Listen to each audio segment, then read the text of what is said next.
Hi. I just want the one thing I'll say. I have my client here on video. He can identify himself if necessary. I'm gonna just put my camera on. So This is a first for me. It's a first for the ICE supervisor I just spoke to as well. Wow. This is, I mean, wow. I don't. Mr. Feldman, that's some good work, man. I'm an Great job. immigration attorney, Judge. So I mean, and I'm a salaried employee. Yeah. Really great job. Order in the court, going on the record. So, Mr. Feldman, what's the last name again?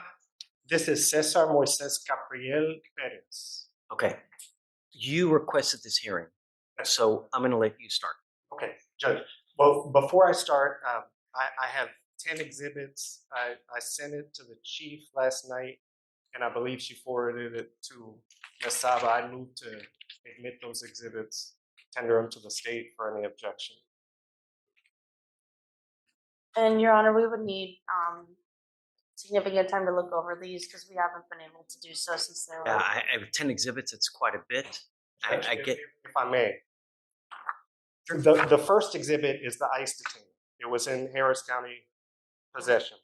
The second exhibit is the magistrate order in which the state requested an $1,000 bond, which my client posted. The third exhibit is basically an ICE form you can get off the internet. It's a stay of removal form that ICE allows people with final orders of removal to apply for stays of removal that allow them to stay in the country for a limited time and limited purpose. Is this his, or is this just a generic? Generic. Yeah, okay. Exhibit 4 is going to be just proof that he's in ICE custody. Exhibit 5 is the bond condition violation report. Exhibit 6 is from the DA portal, just showing the release time from the jail to prove that he was released to ICE. Exhibit 7 is the cash bond that defendant's wife posted. Exhibit 8, to be honest, is unnecessary. Okay. You can withdraw Exhibit 8. Exhibit 9 is a sample order of supervision you can get off the internet. It's just standard ICE form. And Exhibit 10 are this court's procedures that are available on its website about failure to appear and non-appearance. Those are the 10 exhibits. So for purposes of the defendant, so record, I want to make it clear that Mr. Feldman has his computer, and it looks like I can see the defendant there, and it looks like he can look at us as well, but there's no translator, so does he understand what's going on? That is correct, Judge. I do not believe he understands what is going on. So now, State, how do you respond to the exhibits? Judge, I did not get these exhibits until my chief forwarded them to me while I was in docket today, earlier this morning. I'm going to need time to review these. I'm not an immigration attorney, so I'm unfamiliar with these documents. I would ask for at least a day just to, or I mean, if you don't want to roll it to tomorrow, just like an hour or so I can read through it. Sure, of course. I spoke to the ICE supervisor, Judge, the one handling his ICE case. His name is Jeff Hudson. I relayed defense's requests for an order of supervision, and the officer said, he declined the request. He said that there would be no way that they would release defendant given that he is a flight risk and his assault charge makes him a community risk as well. He also advised that the defendant has been deported before. He advised that the only way to get the defendant over to this court is if you issue a bench warrant, and then they would review that warrant and decide whether or not they would transport him over here, which is what I advised defense. After it was revealed that Mr. Moise Perez was being held in the custody of Immigration and Customs Enforcement, commonly known as ICE, for a potential immigration violation, Assistant District Attorney Roger Saba informed the court that she had spoken with an ICE supervisor. According to that supervisor, the only way Mr. Moise Perez might appear in Harris County Court would be if Judge Fleer issued a bench warrant. In this context, a bench warrant refers to a judicial request for a defendant who is already in the custody of another agency to be transferred so they can appear in court. Because Mr. Moise Perez was in ICE custody, such a warrant would ask ICE to release him to Harris County law enforcement. However, state judges do not have the authority to compel a federal agency like ICE to comply. Any transfer would be entirely at ICE's discretion. He also said that we can try to work out the possibility of the defendant giving a virtual plea, but in terms of them releasing him, But we need a thumbprint. I need a thumbprint. I need his signature. Yes, Judge. There's no translator there for him now. Yes, Judge. The officer did also tell me respectfully that we don't really have jurisdiction to litigate this immigration issue. Sure. What you want is you do not want me to revoke his bond. That is correct, Judge. You want me essentially to hold this case open. He's going to get deported, right? That is my understanding, Judge. Essentially, what you want me to do is you want me to hold this case open indefinitely. Judge, if I may. Okay. Look, to me, for this court to revoke its bond based on these circumstances, I'd like to constitutionalize the objection. I think it would be, a violation of equal protection, procedural due process. I think it would be a violation of Section 11 of the Texas Constitution, which say that all prisoners shall be bailable. Section 13, which say that excessive bail shall not be required. Section 19, which says that no citizen of this state, I don't think they mean U.S. citizen, shall be deprived of liberty, which this would be doing by revoking his bond, without due course of the law of the land. Now, the Texas Code of Criminal Procedure is very clear. When a defendant has once given bail for his appearance, he shall not be required to give another bond. That's 17.09 paren 2. This defendant, all he has done is posted the bond that the state requested, and without any volition on his own, gets taken into ICE custody. I think you would agree with me, Judge. The state has the burden to prove a bond violation. There is a bond violation report. I think we should all agree there's been no bond violation because he had no ability to get an ignition interlock. He had no ability to report to pretrial. So the only exception to this one bond are the following. If the bond's defective, there's no defective in the bond. If the bond is excessive, nobody's arguing the $1,000 bond was excessive.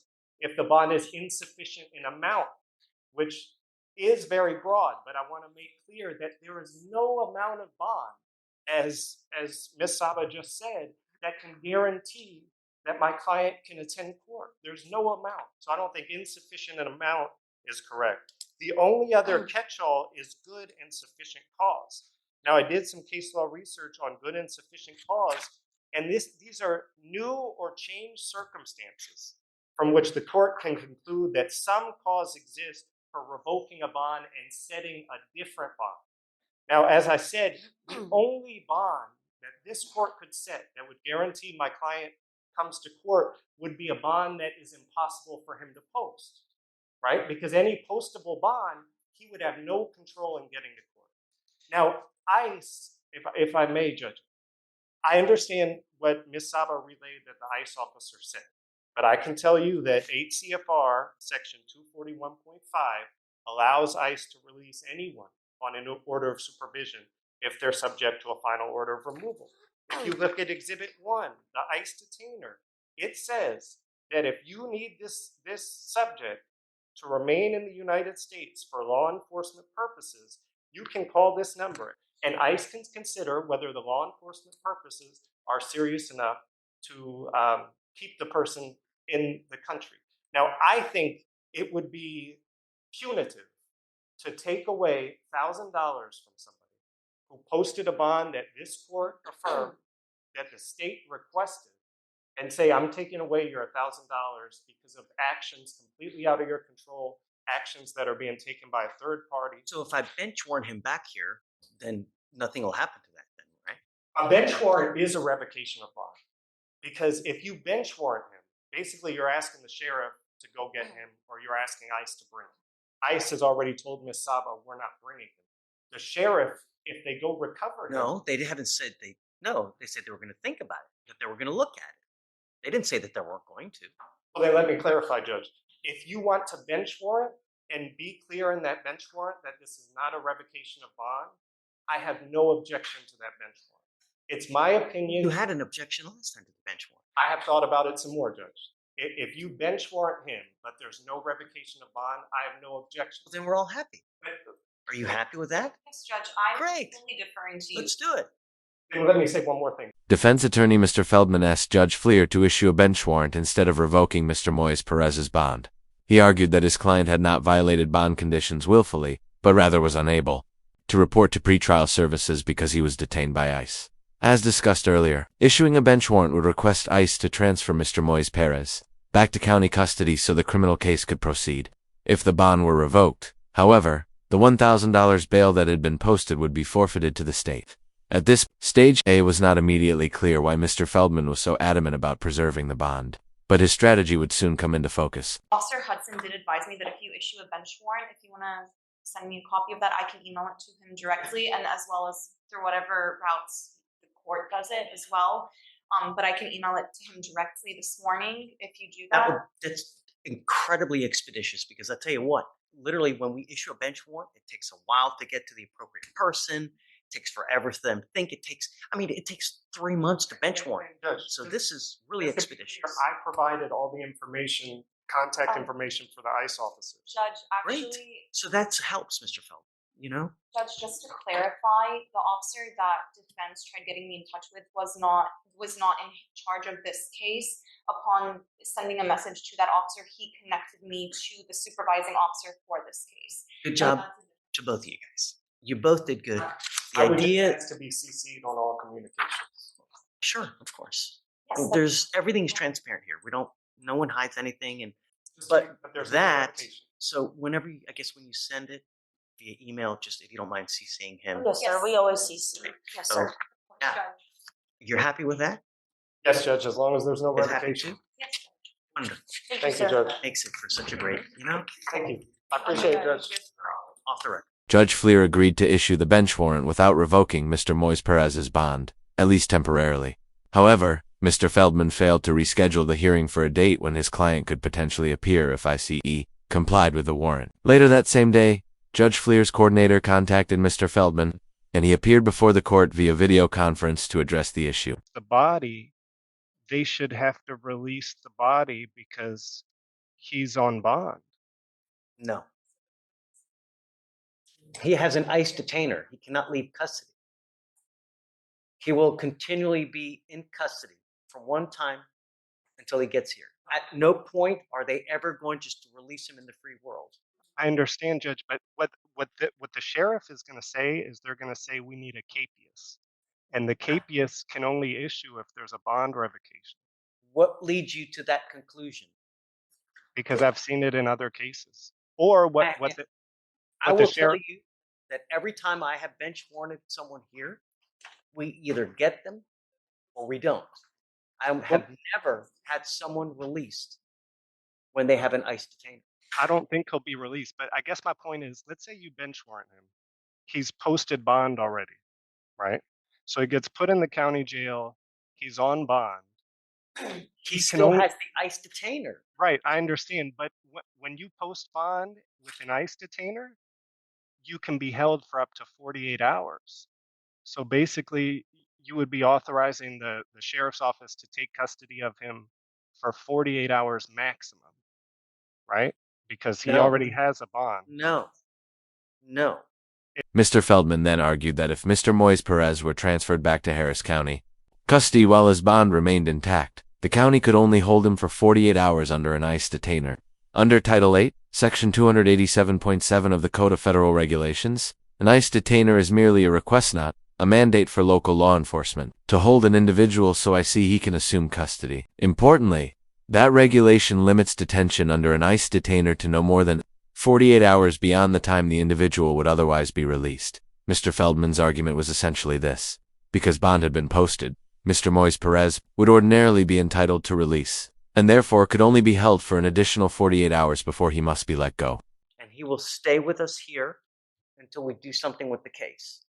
But his bond isn't revoked. Correct. I can do one of two things. I can either bench warrant or I can revoke the bond. It is duplicitous to do both. So typically we do one or we do the other. I'm just going to bench warrant him back here. They're going to send the bench warrant to the person at immigration. Hopefully that will expedite the process, but I don't know how long it'll be. If they bring Mr. Perez back, we should get him back here and we will talk with him the next business day. any person I think shall you're not- overthinking this, Mr. Feldman. Judge, I'm looking at the code, right? 1503 gives you the authority to bench warrant, right? What do you want me to do? I don't want the bond revoked. I'm not revoking the bond. All I did was issue a bench warrant. I'm not revoking the bond. It will remain intact. Will he be held at no bond? No, he'll just be here, held at the $1,000 bond, saying bond made, but the ICE detainer keeps him here. But the ICE detainer is only valid for 48 hours. Not that I've seen. We have people here that sit here months on an ICE detainer. Your Honor, the detainer itself says so. They sit there months on the ICE detainer because they haven't posted bond. I don't know what to tell you, Mr. Feldman. As soon as we get them, we'll try to do what we can. Can you put something in the bench warrant that specifically says bond is not revoked? I don't know. I mean, I'd have to reach out to my staff lawyer to figure out what kind of implication that would be. But I'm telling you, I'm not revoking the bond. I don't know what else I can tell you to give you assurance that I'm not revoking it, you know? Okay, so when he comes back into custody, it's going to say bond We'll made. try to, yeah, it's still going to say bond active. It'll still say everything that it says now. They either give us the body or they don't. It just depends on what ICE does. Because sometimes they follow it, sometimes they don't. Sometimes they just go ahead and deport. I've seen it both ways. Yeah, and Judge, when I spoke to his officer this morning, the one handling the ICE case, he told me whenever they receive bench warrants, they don't always, Comply. they don't always comply. I can speak to him and try to get him here, but at the end of the day, First, no. we're gonna But do it. first, talk to your superiors to Yes. see, is that going above and beyond? Because I don't want you to do anything that's going to get you in trouble. That's true. Remember? So And that's what I was always trying to tell this. consider, before you because that's a lot. Yeah. I don't want you to do anything that's going to get you in trouble because you have certain boundaries and certain things that you got to do as well, like I and like him. So we'll give you a copy of it. Okay. Reach out to your people and see, hey, is this okay? If so, then yeah, send it, right? Okay. And then attach Mr. Feldman so that we're all on the same page. That'll expedite everything. Regardless, we're going to send the bench warrant regardless, but hopefully that'll expedite everything and hopefully they will comply with it because and I'll tell you, Mr. Feldman, I have no idea why they comply when they do and why they don't comply when they do. We'll do everything we can to try to get them back. If we can, wonderful. If not, we'll cross that bridge and we'll do what we can when we get there. And Judge, will in terms of the issuance of the bench warrant and the communications with the sheriff, will you also CC defense counsel on that? There's a certain process that they have when they send the bench warrant. They don't email it. There's a Dropbox that they do. So there's really no way to attach you to that. If I can just say one last thing, Judge, and I know I'm being annoying and I'll leave. Mr. Feldman, we have thick skin. You're not annoying. You're doing your job, and I'm not going to begrudge you for doing it. Okay. What I would guess is that in cases where you bench warrant and the person's sitting in jail waiting for the hearing, my guess is that the sheriff has revoked bond. Sheriff cannot revoke a bond, Mr. Feldman. I agree with you, Judge. I agree. They can't. But I'm just saying that when you're in jail and you post bond and you have an ICE detainer, the county can hold for 48 hours.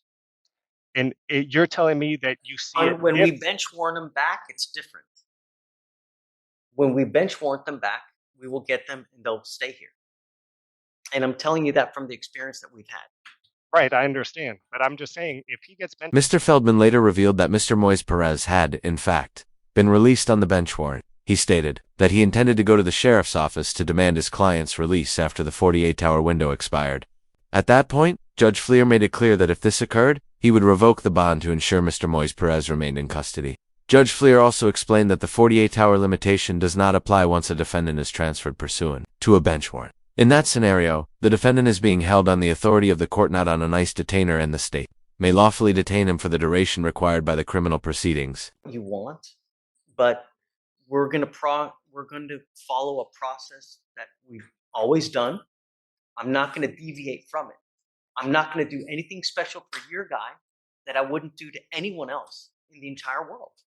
I'm going to follow the law, and I'm going to continue the way that I see that it should be done. And the way is we either revoke or we issue the bench warrant. We're going to try to get the body back. If for some reason someone releases him or whatnot, we'll deal with that, how that happens. But they're either going to give him to us or they're not going to give him to us. I mean, if you're telling me that you're going to go to the sheriff's office and demand that they release him within 48 hours, I got to go upstairs and talk to a couple people to see how to go forward on this thing. It's a new one to me, you know? And Judge, at that point, the state would ask that we revoke the bond, if that's what defense is planning to do. And let's just see what happens, Judge.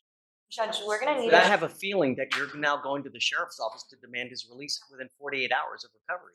This is putting us in a compromising position as well, because if this is what defense is planning to do, we need to let ICE know. We may need to do that. I need to check with my superiors.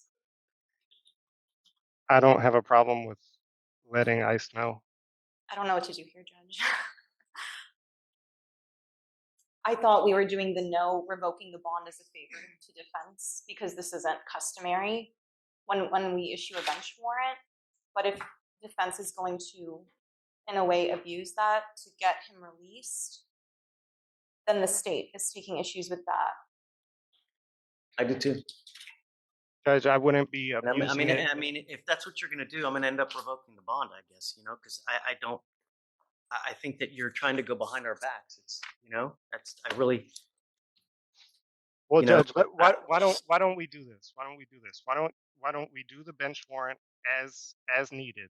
And if they've recovered the body, then we'll have another hearing, obviously, to figure out what we're going to do. I'm not going to go behind the court's back, but Mr. Fellman, let me tell you something that, you know, you need to be careful what you do. There is a fine line between zealously advocating for your client and doing something that either breaks the law, is unethical, that could get you in potential trouble. I've seen a lot of lawyers get in trouble, you know, and I'm just counseling you as, you know, I guess as a friend, but I get that you're zealous, but just be careful, you know? Yes, Judge. I promise you I'm going to follow the code and I'm going to follow the rules of ethics. I guess, Judge, are you still planning at this point to issue a bench warrant without revoking the bond? Yeah. Okay. Good. And then We'll see. What happens.